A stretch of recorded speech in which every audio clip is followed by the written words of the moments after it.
이런 것들을 다 이렇게 다 적으시고 오로지 세미나에만 집중을 하시는 연습을 세미나 합시다. 세미나 합시다. 예. 자, 그러면 이제 세 번째 발표는 우분투를 다시 브랜딩 한다는 주제로 최준열님께서 그 발표를 하실 거고요. 참고로 이제 최준열님은 그 우분투를 우리도 코분투를 다시 패키징 하듯이 이분도 우분투를 다이나시스라고 맞죠? 다이나시스라는 이름으로 계속 이제까지 그 리패키징을 해오신 분이에요. 그러니까 실질적으로 자기가 이제 그렇게 해왔던 얘기들을 우리에게 들려주시려고 여기까지 오셨습니다. 자, 일단 뜨거운 박수로 모시겠습니다.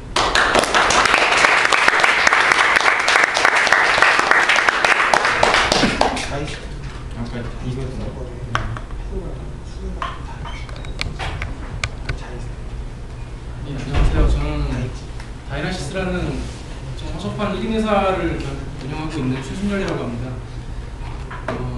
제가 우분투에 처음에 관심을 가지게 된 거는 제 기억에 2007년부터였던 걸로 기억을 하고요.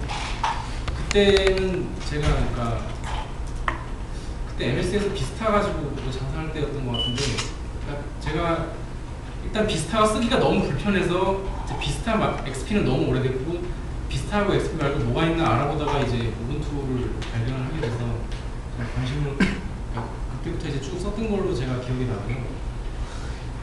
근데 쓰다 보니까 이제 또 여기가 이렇게 마음에 안 드네, 저렇게 마음에 안 드네, 이제 그런 또 뭔가 이제 좀 탐욕스러운 마음들이 생기기 시작하면서 우분투 커스터마이징에 관심을 가지기 시작하게 됐습니다. 근데 사실 마음만 있었지 어떻게 커스터마이즈 하는지 노하우는 저도 몰랐어요. 근데 그 우분투 ORKR의 그 회원이신 김종규 씨라는 분이 리컨스트럭터라는 툴이 있대요 라고 어떻게 댓글을 다셔가지고 그때부터 계속 리컨스트럭터만 파가지고 여기까지 왔습니다.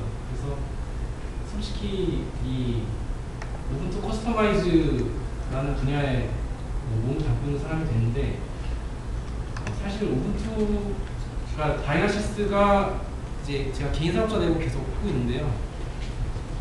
처음에 저도 다이나시스 사업자 등록하고 그냥 처음에 그냥 우분투 가지고 계속 그냥 밀어붙였어요. 그러니까 우리는 뭐 우분투에 대한 많은 지식을 가지고는 하다.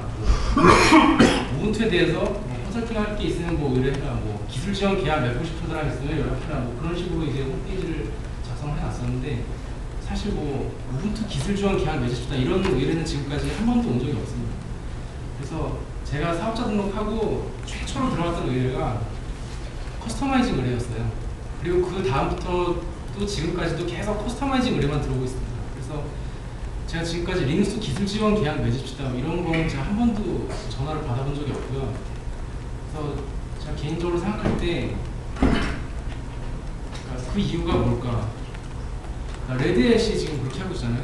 그러니까 소프트웨어는 무료인데 뭐 1년 기술 지원 계약 맺으면은 뭐 1년에 우리한테 얼마 내야 되고 뭐 그런 식으로 하고 있잖아요. 근데 솔직히 저는 미국 시장 상황은 몰라요. 그러니까 뭐 예를 들어서 뭐 MS가 뭐 스마트폰 분야에서 뒤지고 있다 이런 큰 덩어리는 아는데 레드의 미국 실적이 어떤지는 솔직히 모르고요. 그리고 한국 레드햇 같은 경우는 그 한국 레드햇, 그러니까 레드햇 코리아 그 CEO 분이 이제 한국 분일 거 아니에요? 그분의 인터뷰 기사를 제가 본 적이 있어요. 한국에서 리눅스 기술 지원 가지고 돈 안 된다. 사람들이 처음에는 호기심 가지고 기술 지원 계약 맺지만 그 2년 차부터는 다 그냥 계약 안 하고 자기들이 트러블 슈팅한다 그런 말씀을 하셨더라고요. 그래서 이제 리눅스를 가지고 어떻게 좀 비즈니스화 시켜볼 생각이 있으신 분들은 뭐 이렇게 장애나면 가서 해결해주고 뭐 이렇게 비디오 카드 안 잡히면 뭐 해결해주고 그런 거 뭐 기술 지원 쪽보다는 커스터마이징에 관심을 가지시는 게 더 좋다는 말씀을 일단 드리고요. 그래서 그렇습니다. 너무 기본적인 거 써보니까 좀 화나시죠? 이거는 도저히 이거는 이 정도도 모르시는 분들은 진짜 한 명도 없을 거라고 생각을 하는데, 그리고 일단 첫 페이지는 기본적인 내용이 들어가야 될 것 같아서 그냥 개념 정리를 간단히 해봤습니다.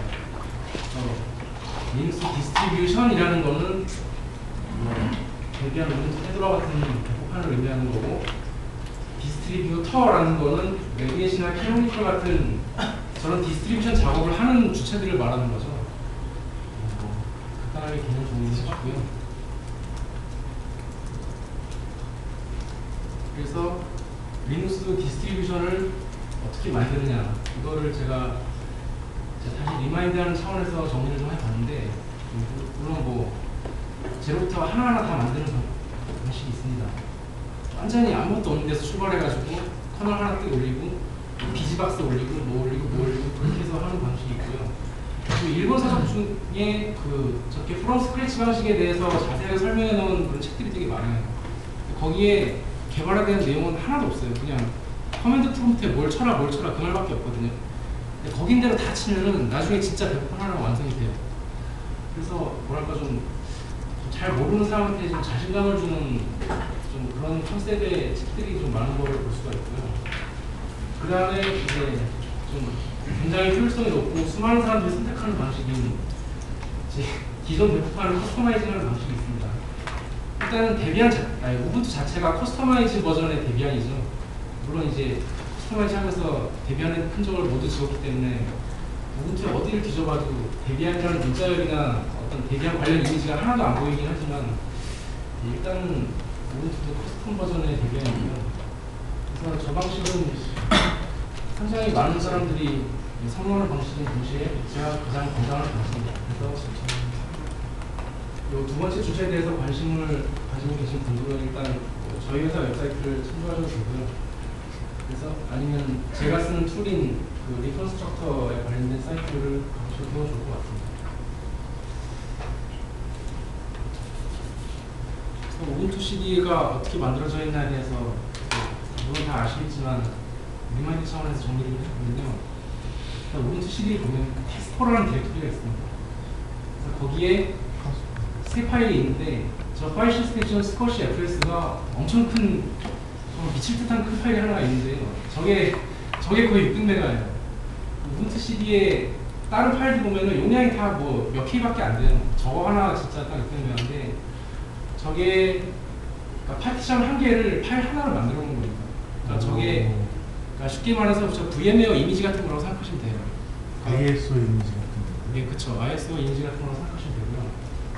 그러니까 우분투 라이브 CD를 부팅하는 그 과정이 그냥 저 파일 시스템 스쿼시 FS 파일 열어서 보여주는 과정이라고 생각하시면 돼요.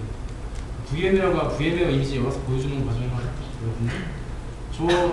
이제 우분투 라이브 CD 부팅을 해보면은 저 파일이 딱 열리면서 딱 그 캐노니컬 개발자들이 마지막으로 작업해놓은 그 상태가 그대로 들어있어요. 그 모든 아이콘 배열이나 뭐 배경화면, 뭐 테마, 바탕화면 테마, 폰트 딱 그 마지막으로 설정해놓은 대로 돼 있겠죠. 그래서 라이브 CD 부팅 과정 간단하게 설명을 드리면은 일단 커널이 먼저 로드가 되고 그 다음에 이제 저걸 뭐 이니셜 랜드라이브라고 읽어야 될지 아무튼 저는 이니셜 랜드라이브라고 생각하면서 항상 쓰고 있는데 아무튼 그것이 잠시 로딩이 된 후에 그 다음에 이제 최종적으로 파일 시스템 스쿼시 FS 파일 시스템이 마운트가 됩니다. 저건 이제 리드온리 파일 시스템이에요. 참고로 저 init RD는요. init 이제 처음에 시스템 부팅할 때 필요한 거라서 그 리소스 원래 저 R이 우리 배시 RC처럼 리소스라는 단어고요. D가 데몬. 참고로. 예. 그래서 저 이제 리드온리 파일 시스템이기 때문에 우분투 CD를 이제 라이브 모드로 부팅을 했어요. 거기서 뭐 파이어폭스 시작 페이지를 바꾸고 막 테마를 다른 걸 바꿨어요. 근데 우분투 CD 재부팅 해보면은 그냥 다시 옛날대로 돌아가 있죠.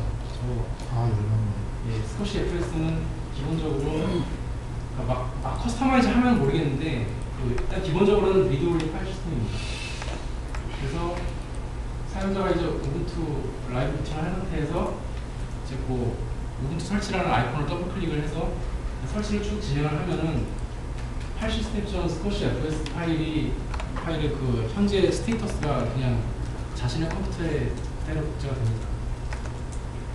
그래서 뭐 간단하게 개념 정리를 해봤고요. 그래서 뭐 방금 전에 말씀드렸던 것인데 스쿼시 FS란 구글링해서 여기다가 컨트롤 C, 컨트롤 V 했습니다. 스쿼시 FS란 리드 올리 컴프레스드 파일 시스템 포 리눅스입니다. 그래서 결과적으로 리컨스트럭터를 돌려서 우분투 CD를 커스터마이즈 한다라는 것은 결과적으로는 파일 시스템처럼 스쿼시 FS를 모디파이 하는 것이라고 생각하시면 됩니다. 그래서 저걸 이제 물론 저는 리컨스트럭터를 돌려서 저 파일도 모디파이하고 다른 것도 이제 전반적으로 모디파이 하지만 리컨스트럭터라는 툴이 하는 기본적인 역할은 저였어요. 그래서 다이나믹스는 좀 그러니까 깐 다음에 아무런 추가 작업이 없게 하는 거에 좀 초점을 맞추다 보니까 저희 거 같은 경우에는 파일 시스템 좀 스쿼시 FS 파일이 2기가예요. 그래서 저 리컨스트럭터로 한번 여는데 엄청나게 시간이 많이 걸립니다. 그래서 작업을 할 때 조금 고사양 PC가 필요하다라는 그런 단점이 있고요. 그래서 이 리컨스트럭터의 현황에 대해서, 그러니까 리컨스트럭터의 개념에 대해서 설명하는 페이지라기보다는 현황에 대해서 제가 잠깐 정리를 해봤는데, 태초에 지금도 계속 저 주소인데 리컨스트럭터.org라는 사이트가 있었습니다. 그래서 저기가 처음에는 그 리눅스 토발즈에 그 떳떳떳 리눅스.org처럼 그냥 어떤 순수한 오픈소스 커뮤니티였었어요. 그러니까 저 사람은 아무런 비즈니스에 관심도 없었고 그냥 내가 리컨스트럭터라는 툴 만들었어, 이거 너희 쓰게 해줄게, 그래서 막 무료로 배포를 했어요. 그래서 2.9까지 그렇게 유틸리티식으로 계속 배포를 했습니다. 그 DB 파일 조그만 거 하나 만들어가지고 뭐 한 500K, 600K 그 정도밖에 안 돼요. 근데 이게 이제 생화계로 쓰는 사람들이 되게 많아지면서 리컨스트럭터를 이용한 결과물들이 생화계로 많이 등장하기 시작하면서 이제 저 리컨스트럭터 운영자가 조금 비즈니스적인 쪽으로 이제 다크 사이드로 돌아서게 됩니다. 그래서 2009까지는 그 DB 파일로 유틸리티를 막 무료 배포하다가 리컨스트럭터 3 넘어가면서 이제 웹 기반의 유료 커스터마이징 서비스가 등장을 합니다. 그래서 지금 저 리컨스트럭터 ORG 가보시면요, 물론 2.9도 다운 받으려면 다운 받을 수 있는데 기본적으로는 클라우드 개념으로 웹상에서 모든 그 우분투 커스터마이징 작업을 하게 돼 있어요. 그 웹브라우저 안에서 새 프로젝트 눌러가지고 뭐 너는 무엇을 베이스로 삼고 싶냐 질문 나오면은 나는 우분투 9.04를 베이스로 할 거야, 뭐 우분투 10.04를 베이스로 할 거야. 그 옵션 클릭해서 이제 웹상에서 모든 작업을 다 하게 돼 있고요. 빌드를 딱 누르면은 빌드 누르고 한 1시간 있다 이메일이 옵니다. 그럼 그 이메일에 ISO 파일을 다운받는 링크가 있어요. 그래서 그렇게 리컨스트럭터 3부터는 이제 웹 기반으로 다 하는 걸로 바뀌었고 유료로 바뀌었습니다. 이제 신용카드 결제가 필요합니다. 그래서 저는 2.9와 3를 이제 혼용해서 쓰고 있는데요. 왜냐하면 2.9만으로 안 되는 그 3만의 그런 기능들이 있기 때문에 혼용을 해서 쓰고 있고요. 그래서 저는 저 사람의 마음이 좀 이해가 갑니다. 이게 처음에 사람이 이게 어떤 새로운 주제에 호기심을 처음에 가질 때는 물론 호기심만으로 막 드라이브 하지만 이게 어느 정도 결과가 축적이 되고 나면은 사람을 다 누구나 이걸로 비즈니스 좀 해보고 싶다 그런 생각을 누구나 다 합니다. 저는 그게 나쁜 거라고 보지 않고요. 그래서 혼용을 하고 있고, 그래서 이제 저희 가면은 지금도 2.9를 다운받을 수 있는데 저게 이제 옛날 우분투밖에 지원을 안 한다는 단점이 좀 있습니다. 그래서 저게 2.9를 쓰시려면은 2.9를 설치한 다음에 최신 우분투까지 지원되도록 커스터마이즈를 조금 해주셔야 됩니다. 그래서 제가 저도 그렇게 커스터마이즈를 쓰고 있고요. 예, 리컨스트럭터의 그런 기능적인 설명을 조금 제가 정리를 해봤는데,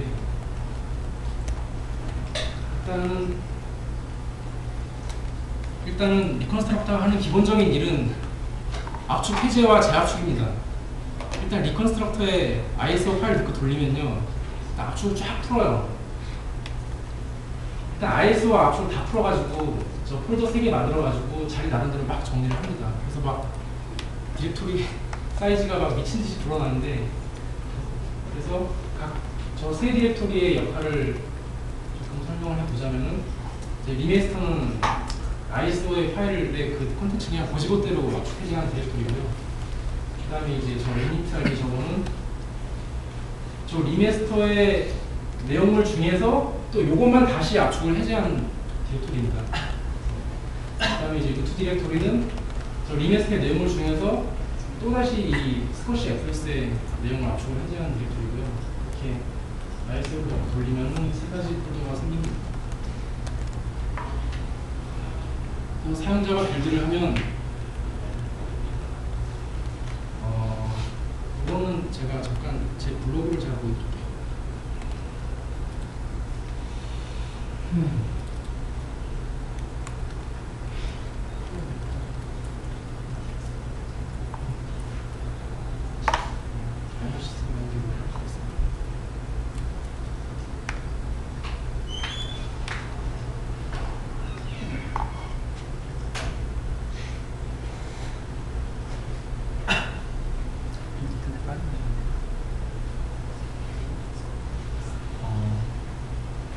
SIS 근데 SYS요.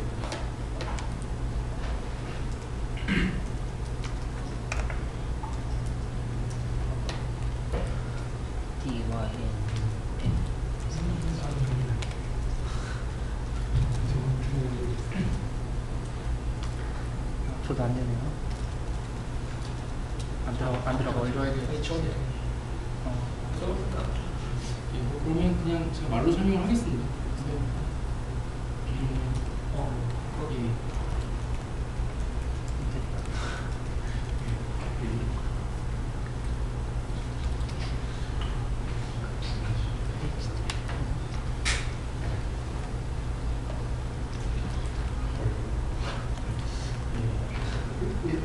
얘는 바로 일단 되고 있는 37, 아톰이라고 너무 기대하지 마.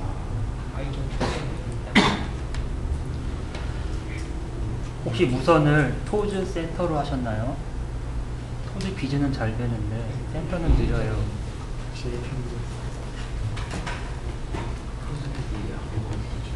1, 2, 3, 4, 5, 6, 7, 배터리 너무 좋은.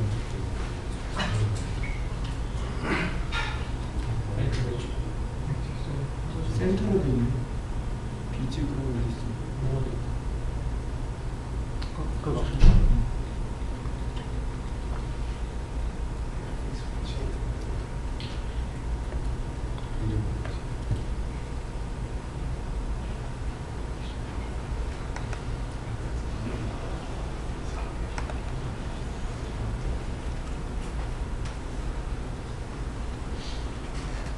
이렇게 하고 있는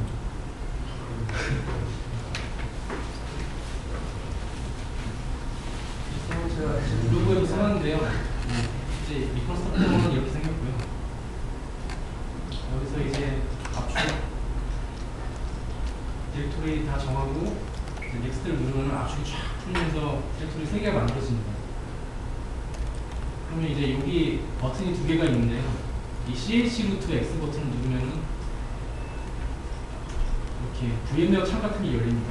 그래서 여기서 막 파이어폭스 시작 페이지도 바꾸고 뭐 테마도 바꾸고 원하는 거 다 하실 수 있고요. 다 하신 다음에 저걸 딱 저 창을 딱 닫고 이제 빌드 누르면은 이제 나만의 커스텀 우분투 버전이 만들어지는 것입니다.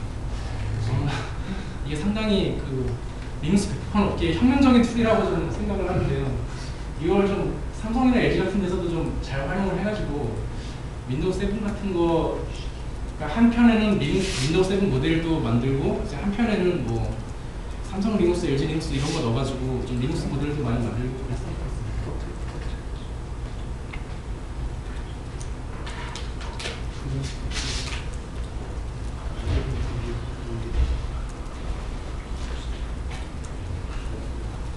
그래서 작업을 다 한 다음에 빌드를 누르면은 제가 커스터마이즈한 그 스쿼시 FS 파일을 내가 재압축을 합니다. 그래서 다른 거랑 다 합쳐서 새로운 ISO 파일을 만들고요. 그렇게 해서 만들어진 게 쪽쓰레기 다이나믹스라고 생각하시면 됩니다. 커스텀 백판 사례를 잠깐 정리해 보면 제가 아는 것만 일단 적었는데요. 일단은 데비안 자체가 커스텀 버전의 우분투 자체가 커스텀 버전의 데비안이고 그다음에 커스텀 우분투에 얘가 이제 다이나리눅스가 있고 뭐 쿠분투가 있고 뭐 리눅스 민트가 있고 그렇습니다. 근데 이게 그러니까 언론의 IT 섹션에 크게 기사가 나지만 않을 뿐이지 이렇게 되게 알려지지 않은 커스텀 우분투가 되게 많아요. 막 무슨 리컨스트럭터 좀 뭐지 저기 Q&A 가고 진짜 장난 아니에요. 내가 뭐 미국의 어떤 대학의 정상 관리자인데 우리 대학만을 위한 전용 우분투를 만들고 있다 뭐 이런 글도 되게 많이 보이고요. 그러니까 언론의 기사만 나지 않을 뿐 지금 암암리에 커스텀 우분투가 장난하게 많습니다. 그래서 이게 우분투 커스터마이징이라는 분야가 생각외로 지금 그러니까 많은 사람들이 관심 갖고 있는 분야고요. 그래서 일단 이게 많은 사람이 관심 갖고 있는 분야라는 걸 어디서 알 수 있냐면은 리컨스트럭터 ORG 그 운영자가 다크사이드로 돌아섰다는 거에서 가장 큰 증거를 찾을 수 있습니다. 그래서 예, 결과를 봅시다. 일단 다이나믹스가 이렇게 생겼어요. 좀 의도를 가지고 일부러 내부에스테인 흉내를 좀 많이 내는데요. 일단 우분투 보면은 바탕화면에 웹브라우저 아이콘이 없고 그냥 이렇게 바에 조그만 아이콘이 있잖아요. 근데 이렇게 리눅스 잘 모르는 사람들하고 실제로 맞닥뜨려 보면은 그렇게 해놓으면은 사람들이 그 인터넷을 잘 못 들어갑니다. 그래서 경험적으로 제가 그런 걸 많이 봤기 때문에 저는 바탕화면에 저렇게 파이어폭스 아이콘을 크게 빼놨고요. 그리고 제가 초창기 버전부터 계속 지금까지 네이턴을 넣어가지고 계속 빌드를 했는데 네이턴을 못 찾는 사람을 제가 너무 많이 봐가지고 그러니까 제가 분명히 넣어놨는데 분위기가 와요. 리눅스용 네이트원 다이나믹스에 깔려면은 어떻게 해야 돼요? 일단 어느 사이트에 가서 다운받아야 돼요. 그런 의뢰가 미친듯이 많이 들어옵니다. 그래서 일단 네이트원 아이콘도 제가 바탕 빼놨고요. 그리고 오픈오피스 아이콘도 빼는 김에 저렇게 빼놨습니다. 그래서 저게 그러니까 제가 갑자기 탁 떠오른 아이디어에 의해서 난 이렇게 하고 싶어서 이렇게 한 게 아니라 정말 엄청난 경험에 의해서 이렇게 만들어졌습니다. 너무 이해가 잘 되는 그래서 이제 저희가 초창기 때는 커스터마이징 노하우가 많이 떨어져가지고 이거는 못 바꿨었어요. 저희 다이나믹스 1.0 써보신 분들은 아시겠지만 옛날에는 우분투 사용하기 우분투 설치 이렇게 나왔었습니다. 근데 저희 커스터마이징 기술이 날로 발전을 해서 여기까지 보입니다. 물론 모든 언어 다 선택해서 다 저렇게 나와요. 다. 그리고 설치할 때도 이렇게 나옵니다. 이거는 완전 불합니다. 다이나믹스는 해외 유저들에게도 많은 관심을 받고 있습니다.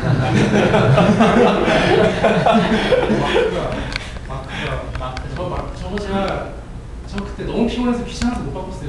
근데 시간이 있으면 저것도 나중에 바꾸고 싶습니다. 저 그냥 번역 파일 같은 거 아닌가요? 아니 번역 파일이라기보다 저기 USR 쉐어의 어떤 폴더에 보니까 저게 그냥 HTML 파일로 있더라고요. 그래서 그냥 gedit로 열어가지고 그냥 바꿨습니다. 그래서 예, 자료는 일단 여기까지고요. 그리고 제가 그러니까 리브랜딩 지식을 알고 있으면은 어디에 활용이 가능한가 이제 그런 이야기를 조금 드리려고 하는데요.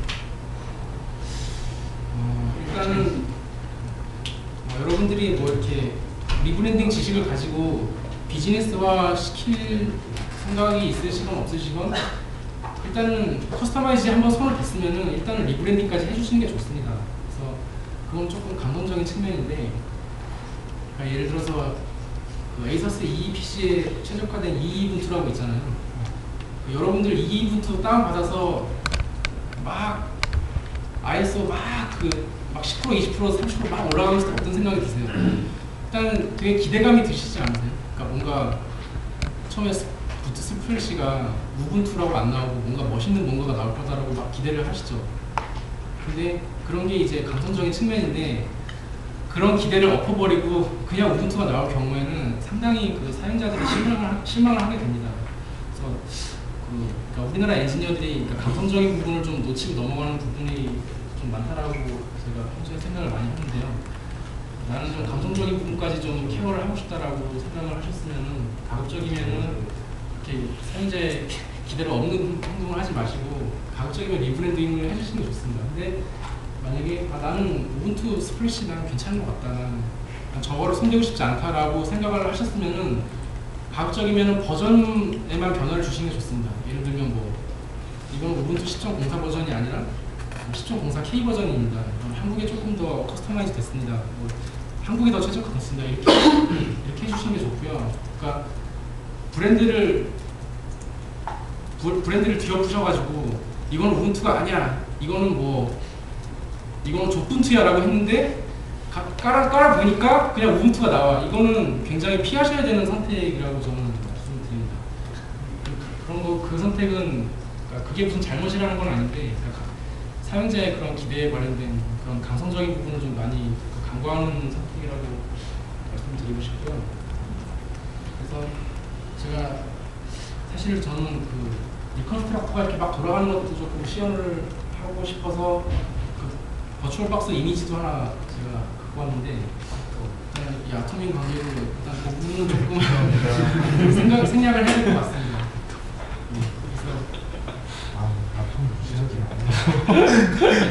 그래서 제가 준비해온 자료를 보고요. 뭐 질문이 있으시면 듣도록 하겠습니다. USB 스틱에다가도 뭐 그런 커스텀을 할 수가 있는 건가요? 예, 그래서 리컨스트럭터를 돌려서 커스텀 우분투가 나오잖아요. 그 커스텀 우분투도 다 시중에 있는 USB 툴하고 다 호환이 됩니다. 그래서 그러니까 제가 말씀드리는 건 아까 그 스커시 패스가 리돈이라고 하셨는데 그 속성을 정할 수가 있는 거예요. 그 툴에 따라서 그건 분도님이 잘 아실 것 같은데 툴에 따라서 그 옵션이 있는 툴들이 있습니다. 그러니까 나는 변경 사항이 USB 스틱에 적용됐으면 좋겠어라는 그런 옵션이 존재하는 그런 툴들이 있습니다. 그래서 그런 옵션이 있는 툴을 쓰시면은 막 이렇게 나는 변경이 500메가까지 지원되게 하겠다, 뭐 1기가까지 지원되게 하겠다 그런 거 이렇게 바로 조절을 하실 수가 있고요. 그런 툴을 받으셨을 경우에는 이제 변경사항이 저장이 되는 USB가 만들어집니다. 근데 제가 그 경험적으로 테스트해본 바에 의하면은 그게 그러니까 될 때도 있고 될 때도 있고 안 될 때도 있어요. 그러니까 변경사항 저장돼 막 잘 돼. 근데 결정적인 순간에 그냥 뻑이 나버려요. 그래서 이게 아직은 그 변경사항이 USB에 그 저장되게 하는 기술이 아직은 조금 그 불안정한 측면이 많다는 거를 좀 참고를 하셨으면 좋겠습니다. 그리고 그런 것도 있어요. 그러니까 잠시만요. 그러니까 예를 들어서 그렇게 변경사항 저장까지 지원되는 툴을 받았어요. 그래서 나는 소심하니까 한 300메가까지만 변경사항이 저장되게 해야지 하고 이렇게 옵션을 줘가지고 USB에 이제 심었어요. 근데 사용자가 300메가의 변화에 해당하는 행동을 했어요. 근데 이제 그 리밋을 넘어서는 행동을 하면은 이제 뭔가 에러 메시지가 뜨면서 이제 사용자가 뭘 못하게 해야 되는데 그냥 아무 얘기가 안 나오고 그냥 허용을 해버리는 거예요. 근데 나중에 보면은 그냥 막 다 뒤엉켜 있고 끝나 있고, 그러니까 어떤 경고 시스템도 지금 제대로 안 돼 있고, 그래서 지금 굉장히 조금 피하시라고 제가 말씀드리고 싶습니다. 아직. 예. 네, 커스터마이징 툴 중에 UCK라고 커스터마이징 킷이라는 다른 툴도 있는 것 같은데 그 리컨스트럭트에 비해서 어떤 점들이 차이가 있는지, 장점이 있다면 어떤 것들이 장점이 있는지. UCK는 제가 그건 내가 얘기할게요. 예. 제가 써보지 못했습니다. 리컨스트럭터에서 이렇게 봤는데 장점은 그거 같아요. 그러니까 V 상태 가상을 띄워놓고 거기서 변경을 해준 것을 적용할 수 있다는 게 이제 장점이고, UCK의 장점은 프로그램들을 하나씩 띄울 수 있고, 그 다음에 좀 더 세부적으로 콘솔상에서의 변화를 줄 수 있고, 그런 부분 아닐까 생각하는 것 같습니다. 근데 중요한 거는 뭐냐면 좀 그 버전이 그게 지금 사용하시는 그거는 좀 UCK보다 이렇게 상용화되니까 그런 부분에서 지원이 이제 현재 버전이 잘 지원하는 그런 부분이 좀 단점인 것 같고, 우분투 커스터마이징 하기에는 제가 볼 때 아까 설명드리니까 UCK가 훨씬 더 월등하지 않을까. 우분투 하나에 배꼽하는 게 아주 말고.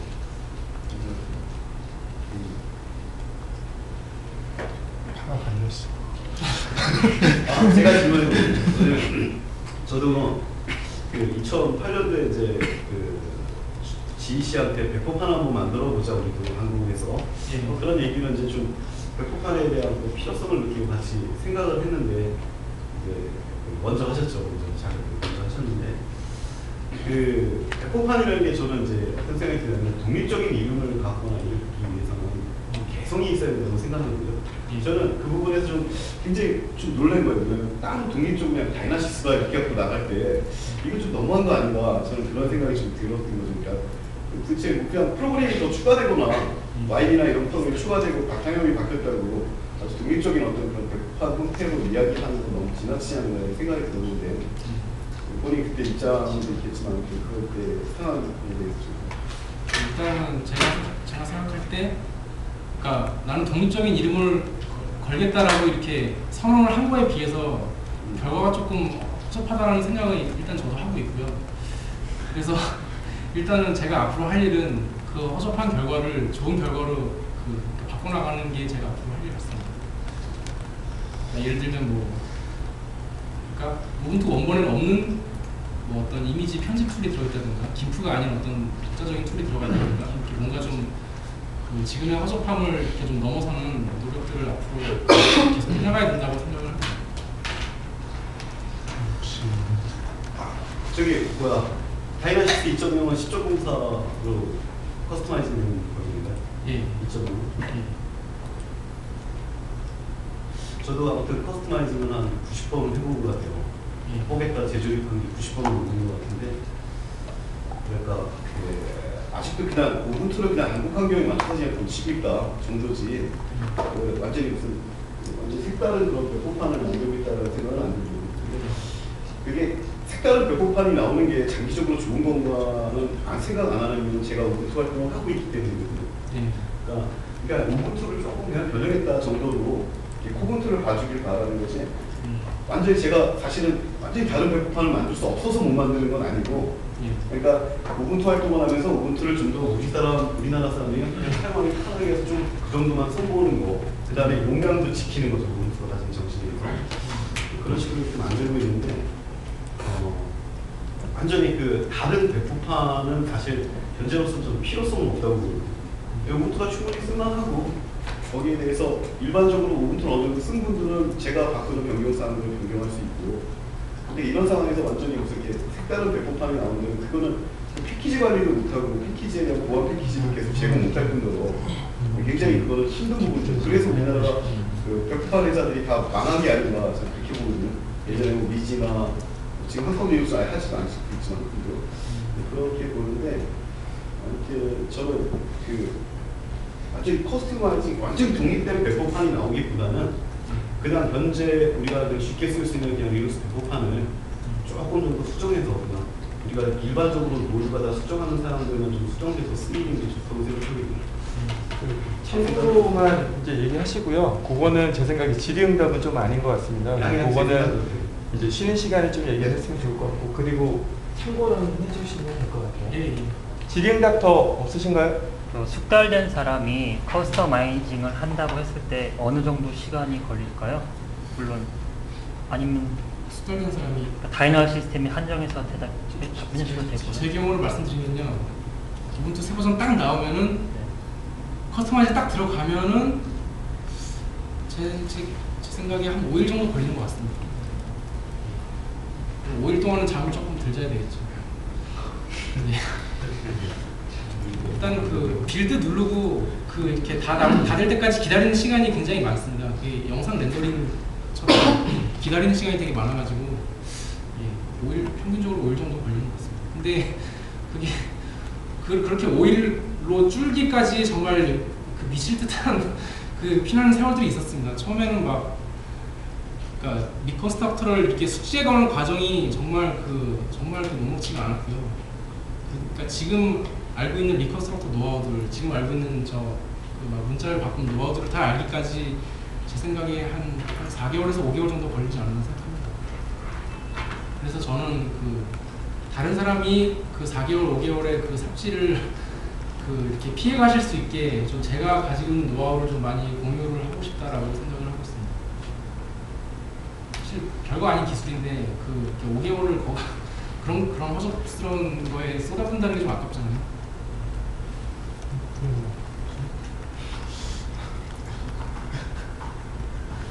질문 더 있으세요?